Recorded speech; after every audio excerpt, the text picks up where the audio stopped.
انك تخرج صوتك من البطن، اللي هو تحس ان بطنك كده ايه بتشتغل وانت بتطلع صوتك، فدي بتخليه برضه تدي عمر اكتر للايه، للصوت وانت شغال. على فكره الصوت يعني في المذاكره حلو جدا، يمكن دي عشان كده هو ليه مشاكل مثلا بتقابلنا فيها، ومحدش اتكلم في الحاجات دي قبل كده. ولكن الصوت في المذاكره حلو جدا، واحنا يعني لازم نحل المشاكل بتاعته دي. طيب، فاعمل ايه بقى بالظبط عشان اتعامل معاه؟ قبل النوم كوبايه نعناع، لانك خلاص كده كده هتنام، فمش محتاج بقى ان انا ابقى فايق. والنعناع بيبقى مهدي كده للاعصاب ومش عارف ايه، فتمام قشطه قوي، هو ده وقت النعناع، لكن مش قبل المذاكره. آه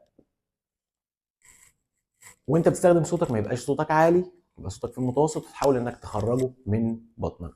طيب، دي كانت نقطه. النقطه الثانيه بقى اللي هكلمكم فيها